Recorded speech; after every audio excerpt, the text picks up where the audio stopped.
ஹாய்ங்க, welcome to VJ சமையல். இன்றைக்கி நம்ம சேனலில் ரொம்ப நாளாக செய்யணும்னு நினச்ச ஒரு ரெசிபி. நம்ம ஒரு தம்பி நமக்கு அதிகமாக யூடியூப்பில் வியூஸ் கொடுக்குற கமெண்ட் கொடுக்குற தம்பி எப்போவும் கேட்குற ஒரு ஐட்டம் சிக்கன் உப்பு கறி. சிக்கன் வந்து ரொம்ப மசாலா இல்லாமல் சிம்பிளாக சாப்பிட பிடிக்கிறவங்களுக்கு பெஸ்ட் ஐட்டம் இந்த ஐட்டம். நான் நிறைய வாட்டி சாப்பிட்ருக்கேன். நான் ஒரு வாட்டி சாப்பிடும்போதும் அப்படி இருக்கும் அதோட டேஸ்ட்டு. இப்படி தான் பண்ணணுமா அப்படின்னு கேட்டால் எனக்கு தெரியல. ஆனால் இப்படி பண்ணால் சூப்பராக இருந்துச்சு. இதுக்கு முன்னாடி ஒரு வாட்டி ட்ரை பண்ணால் வேறு லெவலில் இருந்துச்சு டேஸ்ட்டு. சரி வாங்க எப்படி பண்ணலான்னு பார்ப்போம். சிக்கன் உப்பு கறி பண்ணுறதுக்கு முதல்ல காஞ்ச மிளகா தேவை. இந்த அளவு காஞ்ச மிளகா வேணும். ஒரு முழு கோழி நான் எடுத்துருக்கிறேன். காஞ்ச மிளகா எப்படின்னா ரொம்ப காரமாக இருந்துச்சு அப்படின்னா இந்த மிளகாவோட விதையெல்லாம் எடுத்துருங்க. அப்போ காரம் கொஞ்சம் கம்மியாயிரும். இந்த மிளகா ரொம்ப காரமாக இருக்கும். ரொம்ப கம்மி பண்ணாலும் சாப்பிட்றதுக்கு நல்லா இருக்காது. ஓரளவு காரம் இருக்கணும், ஆனால் அதே நேரம் அதிகமாகக்கூடாது, சாப்பிட முடியாது, வாயெல்லாம் புண்ணாயிரும். அதனால் நீ மிளகாவை கம்மியாக போடுங்க. அப்படி இல்லைன்னா அந்த விதையை எடுத்துருங்க. விதையை எடுத்தோன்னா அந்த காரம் வந்து ரொம்ப கம்மியாக இருக்கும். ஒரு பெரிய கடாய் எடுத்துருக்கிறேன், நல்ல வெயிட்டான கடாய். தேங்காய் எண்ணெய் எடுத்துருக்கிறேன். நல்ல எண்ணெயில் பண்ணாலும் சூப்பராக இருக்கும். நான் இன்றைக்கி வந்து தேங்காய் எண்ணெய் எடுத்துருக்கிறேன். எண்ணெய் சூடானதுக்கப்புறமா ஒரு ஸ்பூனு ஜீரகம், கொஞ்சமாக பெருஞ்சீரகம், அப்புறமா ஒரு கைப்பிடி நிறைய கறிவேப்பிலை, அதுக்கப்புறமா அந்த காஞ்ச மிளகாய், அந்த விதை எடுத்தது. இது வந்து நிறைய இருக்குது, ஆனால் காரம் இருக்காது. காரம் இல்லாமல் அந்த மிளகாய் சாப்பிட்றதுக்கு சூப்பராக இருக்கும். அந்த சிக்கன் கூட இந்த காஞ்ச மிளகாய் சாப்பிட்றது சூப்பராக இருக்கும். தீயை வந்து ஃபுல்லாக கம்மியாக வச்சுட்டு சும்மா போட்டு 2 வாட்டி எண்ணெயில் பெரட்டி விடுங்க. அப்படி இல்லைன்னா கருக ஆரம்பிச்சிடும். அதனால் தீ சுத்தமாக வைக்காதீங்க. ரொம்ப கம்மியாக வச்சு 2 வாட்டி பெரட்டி விட்டிங்கன்னா கரெக்டாக பொரிஞ்சு வந்துடும். கலர் மாறாமல் இப்படி அழகாக வந்துடும். இதுக்கப்புறமா நான் சின்ன வெங்காயம் எடுத்துருக்கிறேன். சின்ன வெங்காயத்தோட அளவு பார்த்துக்கோங்க. ரொம்ப அதிகமாக எடுத்திங்கனாலும் ரொம்ப இனிக்க ஆரம்பிச்சிடும். அதனால் ஒரு நார்மலாகவே எடுத்தால் போதும். நான் எடுத்துருக்கிறது பெரிய கோழி, அதுக்கு இது கரெக்டாக இருந்துச்சு.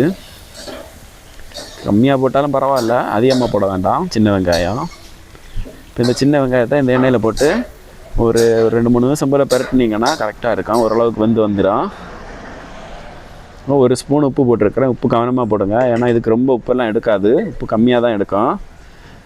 அப்புறமா இஞ்சி பூண்டு இடித்து வச்சுருக்கிறேன், அதையும் இதில் சேர்த்துருக்கிறேன். இஞ்சி பூண்டோட பச்சை வாசனை போகணும். அந்த வெங்காயம் வந்து ஓரளவுக்கு வேகணும். வந்துருச்சுன்னா நம்ம வந்து சிக்கனை சேர்த்துக்கலாம். ஒரு 5 நிமிஷம் போல் ஆயிடுச்சு, 5-6 நிமிஷம் போல். கொஞ்சமாக மஞ்சள் தூள் போட்டிருக்கிறேன். தூளாக போடுறது இந்த மஞ்சள் தூள் மட்டும்தான், வேறு எந்த மசாலாவுமே இதில் சேர்க்க போகிறதில்ல. சிக்கன் மசாலா இல்லை மீட் மசாலா எதுவுமே சேர்க்க போகிறதில்ல. ஒரு சிக்கனை வந்து நான் சின்ன சின்ன பீஸாக முடிஞ்ச அளவுக்கு சின்ன சின்ன பீஸாக கட் பண்ணி வச்சுருக்கிறேன். இது வந்து போன்லெஸ்ஸில் பண்ணால் சூப்பராக இருக்கும். ஆனால் நான் முழு சிக்கனை வாங்கி சின்ன சின்ன பீஸாக கட் பண்ணியிருக்கிறேன். அப்போ தான் பத்தும், இல்லைனா பத்தாது. இப்போ இந்த சிக்கன் எல்லாமே இதில் சேர்த்துக்கலாம். அவ்வளோதான், வேலை முடிஞ்சு போச்சு. இதுக்கு மேலே ஒன்றுமே இல்லை. இந்த சிக்கன் வேகிற வரைக்கும் கொஞ்சம் நேரம் பிரட்டணும், அவ்வளோதான்.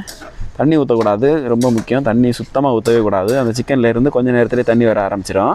அப்படியே எண்ணெயில் கொஞ்சம் நேரம் கலந்து விடுங்க. தண்ணியை ஊற்ற வேண்டாம். தீயை வந்து கொஞ்சம் கம்மியாகவே வச்சுருங்க. ரொம்ப அதிகமாக வச்சிங்கன்னா அடி பிடிக்க ஆரம்பிச்சிடும், ஏன்னா தண்ணி ஊற்ற மாட்டோம் இல்லை.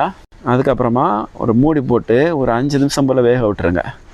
உங்களுக்கு டவுட் இருந்துச்சுன்னா இடையில ஓப்பன் பண்ணி எப்படி இருக்குன்னு பாருங்கள். ஆனால் இது எதுவும் அடி எதுவும் பிடிக்கல பாருங்கள், நல்லா தண்ணி இறங்கிருச்சு சிக்கன்லேருந்து. இதுக்கு மேலே நம்ம இது மூடி வைக்க வேண்டிய தேவையில்லை. இப்போ ஒரு 5-6 நிமிஷம் போல் ஆயிடுச்சு. அப்படியே கைவிடாமல் கிளறிட்டே இருந்தீங்கன்னா, தீயை வந்து ஒரு மீடியம் தீயில் வச்சு கைவிடாமல் கிளறிட்டே இருந்தீங்கன்னா அழகாக ரெடி ஆகிரும் பாருங்கள். தண்ணி எல்லாமே வற்றிருச்சு. தண்ணியெல்லாம் வற்றி டேஸ்ட் அப்படி வேறு லெவலில் இருக்குது பாருங்கள். அப்படியே ஒரு சிக்கன் மிளகு பிரட்டல் அப்படி கூட சொல்லிக்கலாம்.